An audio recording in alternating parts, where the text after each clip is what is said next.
बिस्मिल्लाहिर्रहमानिर्रहीम। अस्सलाम वालेकुम नाज़रीन, मैं हूं नवी सती और आप देख रहे हैं कैपिटल वन टीवी। इस वक्त राजा कफ़ील साहब मेरे साथ मौजूद हैं और वंस अगेन हम आज़ाद जम्मू कश्मीर के ऊपर बात करेंगे। काबीना आलमोस्ट जो है वो मुकम्मल हो चुकी है, कुछ इख्तलाफात थे, उसकी क्या सूरत हाल है, और सबसे अहम जो इस वक्त है कि आज़ाद जम्मू कश्मीर की आवाम जो है, जो एक्सपेक्टेशन जिसकी हैं, और 8 माह पहले गुजर चुके हैं, और पहले ही स्पीच में हमने देखा कि वज़ीर-ए-आज़म ने कहा कि 8 माह जो ज़ाया हुए हैं या ज़ाया नहीं हुए उस पर उन्होंने बात की और अब ज़ाया नहीं होंगे। तो ये राजा साहब से बजानेंगे, क्या ये कंपनी चल पाएगी? बजट अगर पेश होता है उसमें डेवलपमेंट फेडरल अगर पीपल्स पार्टी देखेगी तो वो पीटीआई को क्या बजट देगी, या सरदार तनवीर इलियास साहब इतने हैं कि वो अपने पास से बजट लाएंगे? क्या आवाम को क्या चीज़ देना चाहेंगे जो आप समझते हैं इससे पहले किसी वज़ीर-ए-आज़म ने दी? राजा साहब बहुत शुक्रिया आपका। क्या कहेंगे कि सरदार तनवीर इलियास क्या रवायती, जिस तरह बात होती है कि रवायती वो नहीं है वज़ीर-ए-आज़म, बड़ी कम वक्त में उन्होंने बहुत यानी अहम ओहदा उन्होंने ले लिया। 21 में ही इंट्रोड्यूस हुए 2021 में, और 22 में आकर उन्होंने जो है ना ओहदा लेने में कामयाब रहे, बल्कि कोई तो कह रहे हैं 22 में ही इंट्रोड्यूस। बिल्कुल सती साहब, तनवीर इलियास साहब को जुनून की तरह उसको इश्क था और उनका शौक़ था कि मैं वज़ीर-ए-आज़म बनूँ, और उन्होंने अपने हदफ पर बिल्कुल वो पूरे हुए। और उसके लिए उनके रास्ते में जो रुकावट आई, जो शख्स भी आया उन्होंने उसको मैनेज किया, और ये उनको क्रेडिट जाता है कि आज़ाद कश्मीर की जो सियासी तारीख़ है, आज़ाद कश्मीर में जो बरादरियों की सियासत है,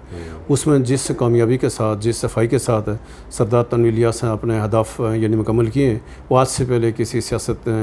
यानी सियासी शख्स के उसके खाते में ना सके। मैं तो ये कहूँगा कि तनवीर इलियास साहब ने सच साबित कर दिया है कि वो असली जो कायदे कश्मीर हैं वो तनवीर इलियास साहब हैं, और वो इसलिए कि उन्होंने जो इससे पहले जो रवायती हमारे सियासतदान थे जो अपने आप को कायदे कश्मीर को, गाज़ी मिल्लत को, सलार जमहूरियत, कोई मुजाहिद अव्वल कहाँ का, उनकी जो 50, 60, 70 साल जो सियासी जद्दोजहद थी उस वो एक तरफ, और तनवीर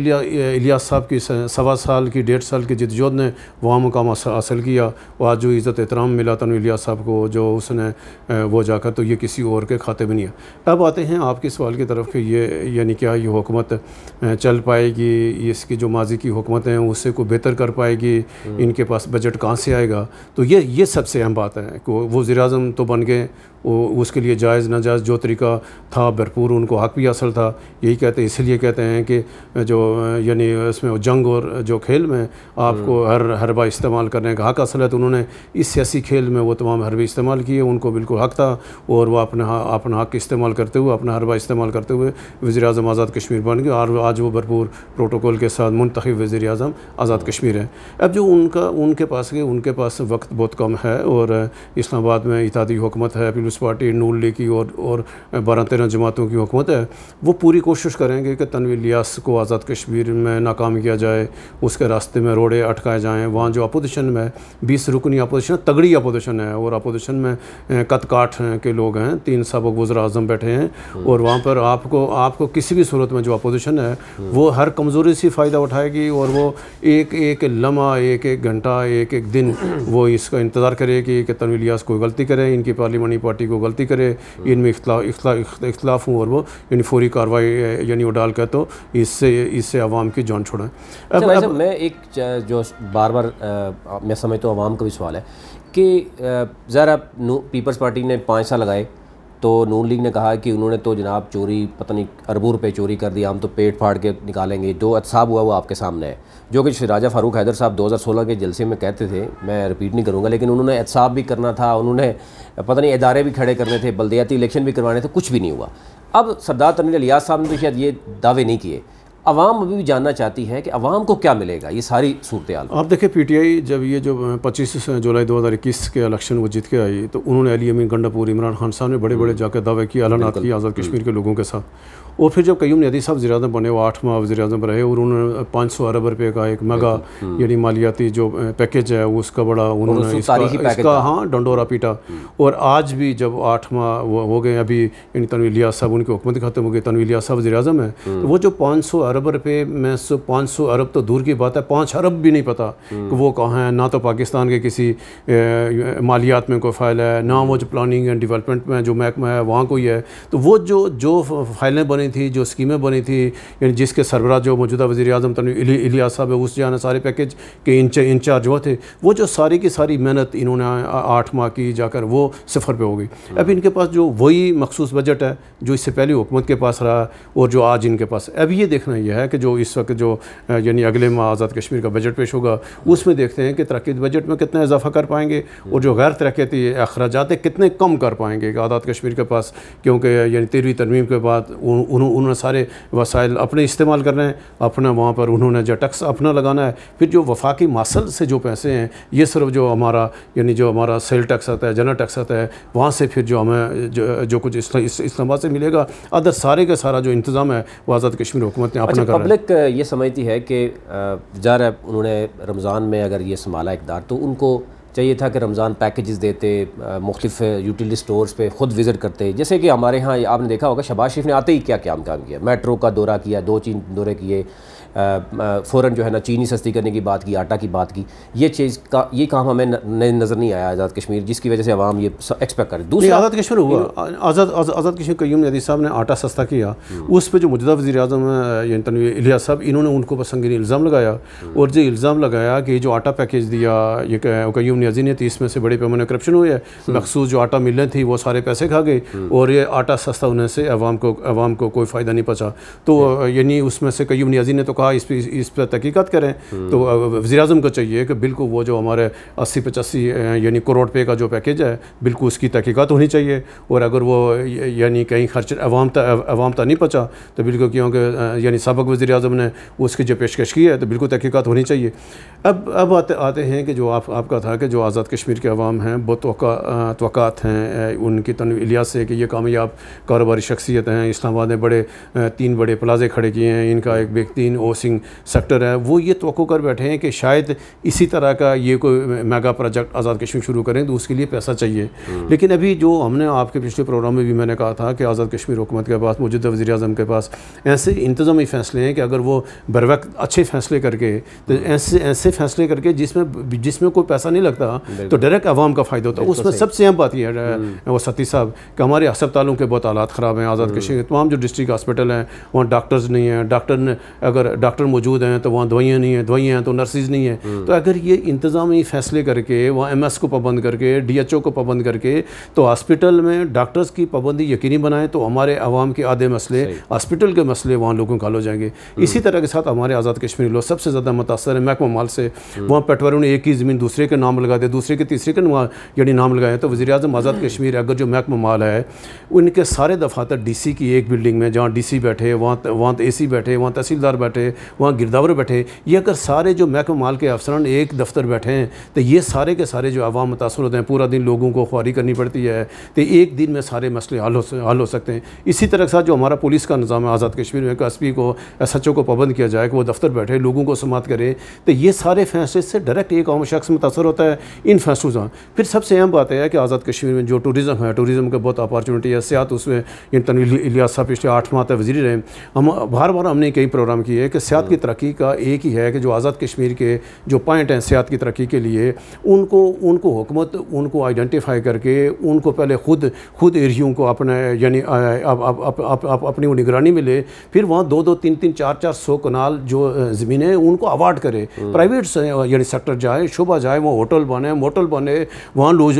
लोगों को नौजवानों को रोज़गार मिलेंगे, ओपन ऑक्शन हो, मेरिट हो। और इस फीस पे जब हम ये नहीं कर पाएंगे, सड़कें नहीं बनाएंगे, टूरिज़म जो पॉइंट है उसको हम तरक्की नहीं देंगे, तो हम उसको सियाहत को कैसे प्रमोट हो। फिर इस टाइम अगर आप देखें जो हमारे यानी जो आज़ाद कश्मीर के लोग हैं, आप देखें कोआला से लेकर मुजफ्फराबाद, तो कोआला से लेकर जो मुजफ्फराबाद रोड है, इस पूरी सड़क पे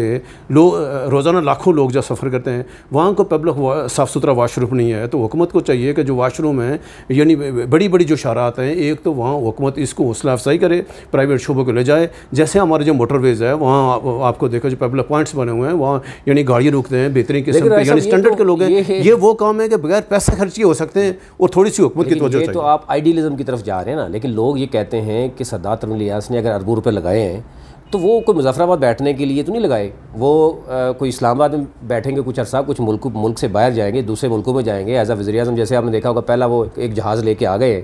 तो वो आवाम को गिफ्ट उन्होंने किया, लेकिन आवाम ये भी पूछ रही है कि क्या हम इस पर बैठ भी सकते हैं, क्या हम इसके करीब भी आ सकते हैं, वो है कहाँ। तो मतलब आवाम तो यानी ये ऑल टुगेदर डिफरेंट माहौल है कि एक शख्स जिसने स्पून लेके गोल्डन स्पून लेके पैदा हुआ है, उसको आज़ाद कश्मीर की सियासत का या आवाम की जो उसका पता ही नहीं है, और वो पहली तकरीर ही वो ऐसी करता है कि जिसका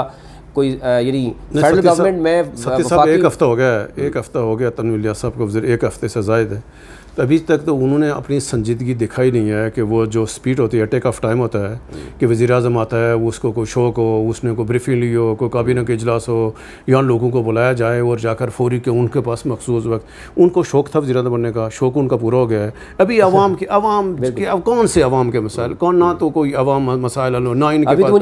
उनका शौक़ पूरा हो गया है, उनके नाम के साथ वज़ीर आज़म लगे है, अवाम आज़ाद कश्मीर का। लेकिन हम बार बार हम ये कहेंगे, लोगों को बहुत वक़ात हैं कि तनवीर इलियास साहब, लेकिन हमने कहीं पर हमने अपने तौर पर तहकीक भी ये की कि जो तनवीर इलियास साहब ने, उनके पास आज का पैसा नहीं है, कल का पैसा नहीं है, कोई साल 2 सालों को नहीं है, उनके पास अल्लाह ताला ने जितने उनको वसाइल दिए, उन्होंने आज़ाद कश्मीर में उस पैमाने पर सरमायाकारी नहीं की। इन पर तो किसी ने रुकावट नहीं डाली, कोई पिछली मजीद हुकूमत ने नहीं डाली, फारूक अदर ने। सवाल ये है कि अगर उनके पास वसाइल थे तो उन्होंने इससे पहले आज़ाद कश्मीर लोगों की खिदमत क्यों नहीं की है? अगर वसाइल हम ये कहें कि अब उनके पास जो अपने वसाइल हैं, जो उनके जो प्राइवेट शोबा है, जो उनकी अपने पास, इनको ज़्यादा से ज़्यादा वहाँ वसाइल इस्तेमाल करें, वहाँ होटल बनाएं, वहाँ मोटल्स बनाएं और बेशुमार इंडस्ट्री को वहाँ प्रमोट करें, वहाँ जाकर सन टैलेंट लगाएं, वहाँ जाए ताकि लोगों को पता लगे कि हुकूमत की तब्दीली। अगर ये चेहरे बदली कर रही हैं, मौजूदा जो वज़ीर हैं ये सारे के सारे वो वज़ीर हैं जो कयूम नियाज़ी के साथ भी वज़ीर थे, अभी ये तनवीर इलियास साहब के भी यानी वज़ीर आ गए हैं। तो अगर चेहरे बदलने से नहीं होगा, टीम तो कोई अकेला तनवीर इलियास तो काम नहीं करेगा। ये तो कहा जा रहा है कि तनवीर इलियास साहब ने जो प्लान बनाए हुए हैं, अपनी टीम जो तश्कील दे रही है, मुसलसल हर रोज़ लोग मिल रहे हैं उनसे, वो तो शायद लग रहा है कि 5 साल से ज़ायद का बनाया हुआ। लेकिन दूसरी तरफ लोग ये कह रहे हैं कि जिस दिन ज़रदारी ने चाहा अगले दिन हुकूमत गिरा देंगे, और यही लोग आपको पीपल्स पार्टी के कैंप पे नज़र आएंगे। तो क्या आपको लग रहा है? बिल्कुल इसमें तो एक ज़रा भी शक नहीं है कि आज अगर इस्लामाबाद की हुकूमत ये तय करे कि कल जो रात को 12 बजे का जो अगला दिन होगा, यानी जो 1 तारीख आएगी, तो अगर उसमें आज़ाद कश्मीर में हुकूमत नहीं हो PTI की तो नहीं होगी, क्योंकि इससे ये तो आज़ाद कश्मीर की सियासी तारीख़ का एक पहला वाक़ा है कि तनवीर इलियास साहब उस वक्त वज़ीर आज़म बने कि जब पाकिस्तान में हुकूमत तब्दील हो रही थी, और ये इससे पहले कभी नहीं हुआ। और अगर यहाँ या इस्लामाबाद में या अपने मामला में उलझे हुए थे इससे तनवीर इलियास साहब ने भरपूर फ़ायदा उठाया और मौके से फ़ायदा उठाया। अभी भी इनके इस्लामाबाद में इनके इशूज़ हैं, पंजाब में इशूज़ हैं, तो ये अभी एकदम फौरी नहीं करेंगे। मेरी इतला ये है कि जो कल अपोजिशन लीडर ने मुजफ्फराबाद में प्रेस कॉन्फ्रेंस की थी, यानी परसों के, वो कोई जाली सी अदम एतमाद यानी लाकर तो तनवीर इलियास साहब 6 माह लगाना चाहते हैं। तो मेरी कल बात हुई थी 3-4 अपोजिशन के ज़िम्मेदारों से, उनका मौक़िफ़ यह है कि अगर इन्होंने ये हरकत की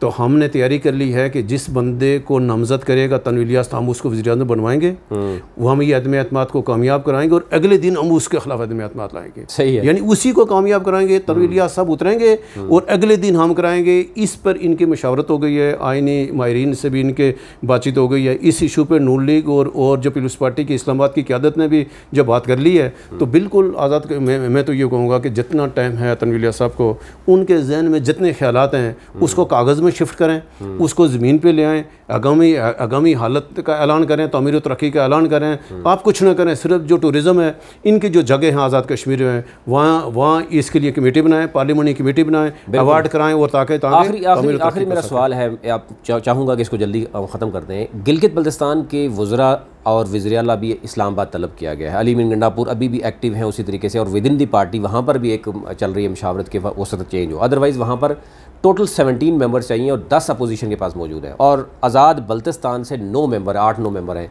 और उन्होंने कहा अगर विद इन दी पार्टी अब नहीं करेंगे तो हम फिर अपोजिशन के साथ जाएंगे। तो क्या कहेंगे आप? सत्य साहब, जब ये इस्लामाबाद में 8 मार्च को ये तहरीक-ए-अदम इस्लामाबाद पेश हुई थी इमरान खान के खिलाफ,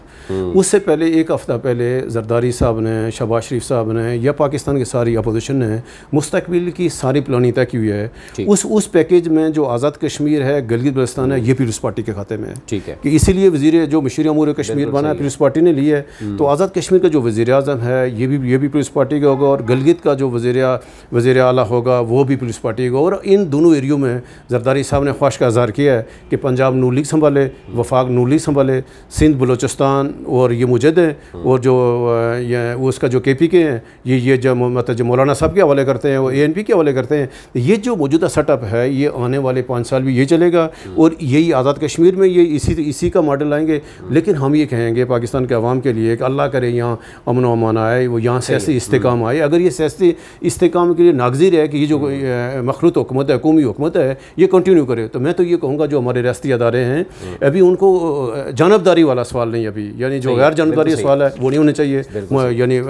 पाकिस्तान को नुकसान होगा, सबको इसका जो नोटिस लेकर हमें इस्तेकाम की तरफ बढ़ना चाहिए हमें। बिल्कुल ख़वातीन हज़रात, जो आपके सवालात या जो हम ज़ेर बहस टॉपिक्स होते हैं वो अब तक कोशिश की है, अब तक पहुँचाए हैं। अभी तक के लिए इजाज़त दीजिए। अपने मुल्क का ख्याल रखिए। अल्लाह ने के बाद। आमिर सर।